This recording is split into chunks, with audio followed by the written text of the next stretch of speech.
E aí, pessoal, se você gosta de política, aqui é o lugar certo para você. Essa aqui é a parte 2 de um vídeo sobre o chamado de Salomão. O que seria chamado de Salomão? Eu já expliquei no vídeo anterior, mas eu vou falar novamente para quem está me assistindo pela primeira vez. Essa é uma expressão que eu criei para convocar os cristãos a se engajarem politicamente. E por que chamado de Salomão? Bom, chamado, essa palavra, né, chamado, significa missão, propósito.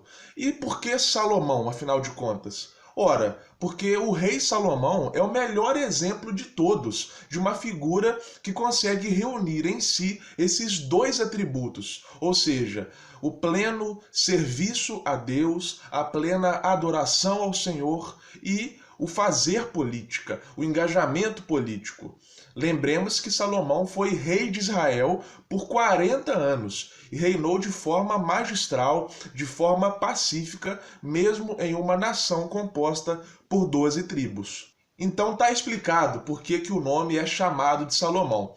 E muita gente pergunta, né? Ah, será que Salomão foi salvo porque ele cometeu ali o equívoco, alguns erros, tal?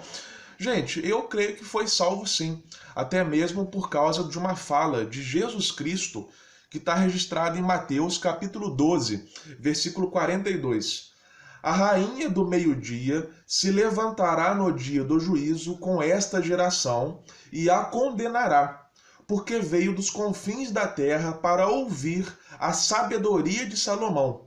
E eis que está aqui quem é mais do que Salomão. Então Jesus ele faz uma referência à sabedoria de Salomão. Ou seja, já é um ponto positivo. Jesus está reconhecendo que Salomão era realmente uma pessoa sábia. E um segundo ponto muito importante é que Jesus fala: olha, eu sou maior do que Salomão. E vamos combinar aqui, né, gente? Você ser comparado com Jesus, você zerou a vida, né? Então Jesus, ele, ao se comparar com Salomão, automaticamente ele está colocando Salomão num posto de destaque. Então, devido a esses registros no Novo Testamento, eu creio que sim, Salomão foi salvo, ele se arrependeu dos seus pecados e está lá no céu com Jesus. Nós temos que entender, pessoal, que tudo tem uma origem, tudo tem uma causa.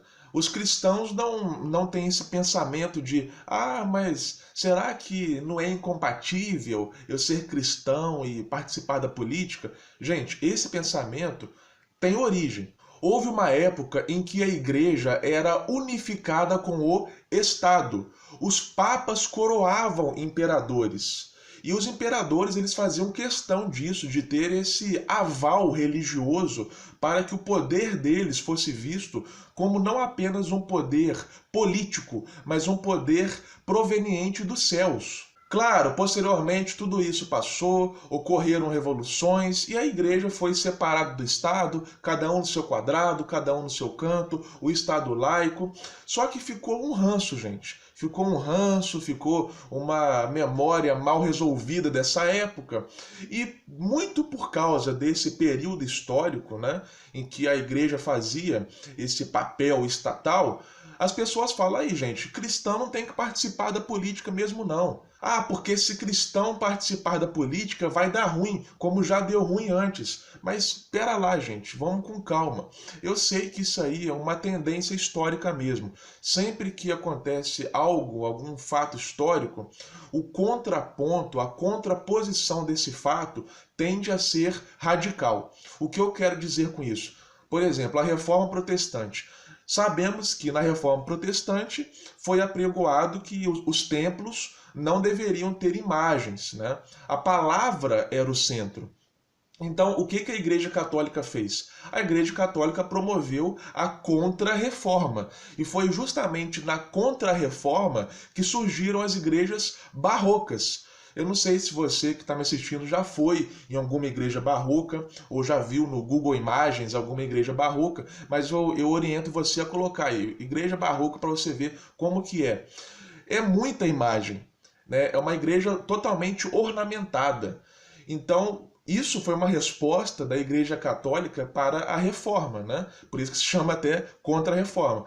Já que os reformadores querem igrejas, querem templos sem imagens, né? Uma igreja totalmente ali visualmente limpa, então vamos fazer as igrejas barrocas lotadas de imagens, de quadros, de esculturas, para poder fazer uma contraposição à Reforma. Então é uma tendência histórica isso, né? Quando surge um ponto, o outro ponto de divergência tende a ser radical. É o famoso 8 e 80, né? Então assim ocorreu na política. Como houve uma época em que a igreja e o Estado faziam esse papel juntos, a contraposição sugeriu que nessa resposta para esse período, os cristãos fossem simplesmente expurgados da política. Tem uma frase que ficou muito famosa na Revolução Francesa que diz o seguinte: o homem só será livre quando o último rei for enforcado nas tripas do último padre. Ou seja, exprime bem esse sentimento, esse ranço, né? Tanto da figura monárquica quanto também da figura religiosa, representada aí pelo padre. Então, gente, esse vírus secular acabou infectando a igreja. E muitos cristãos realmente tiveram as suas mentes lavadas com esse pensamento. E é por isso que é tão comum nós vermos por aí cristãos falando, né, que realmente a gente tem que ficar fora mesmo da esfera pública e tal. O nosso lugar é quietinho dentro da igreja, quietinho dentro do templo. Gente, vamos parar com isso. Equilíbrio é a palavra. É óbvio que nós, como cristãos, não devemos ser a favor de um Estado teocrático. É óbvio que não. Nós somos a favor do Estado laico, ou seja, que o Estado dê liberdade para o indivíduo exercer a sua religião, seja ela qual for. Tá? Então é isso que nós acreditamos, é isso que nós queremos como democratas, como republicanos. Mas a gente não pode ir para o outro extremo e falar assim, os cristãos têm que ficar fora da política. Por que tem que ficar fora? Qual o motivo que os cristãos não podem participar politicamente? Porque outros religiosos, né, ou outras pessoas adeptas de outras religiões diferentes do cristianismo podem participar da esfera pública e os cristãos não podem. Isso é irracional. E para você que é cristão, que está me assistindo, se porventura você pensa que realmente os cristãos devem ficar trancafiados dentro dos templos, esse pensamento é errado, esse pensamento é antibíblico, porque Jesus Cristo nos manda ser sal da terra e luz do mundo. Inclusive ele fala o seguinte: se o sal não tiver serventia, ele só serve para ser pisado pelos homens. Ou seja, se nós cristãos não formos cumprir a nossa missão, não cumprirmos o ID, não influenciarmos a sociedade, nós só vamos servir mesmo para sermos pisados pelos homens. Então é isso aí, pessoal. Esse aqui foi mais um vídeo chamado de Salomão, uma convocação para toda a igreja se engajar politicamente, participar da esfera pública, fazer política, ao mesmo tempo servir a Deus. Não há disparidade, não há separação entre essas duas coisas, tá bom, gente? Então é isso aí. Se você gostou do vídeo, deixe seu like, compartilhe com os amigos, manda para todo mundo. É isso aí, até a próxima. Valeu!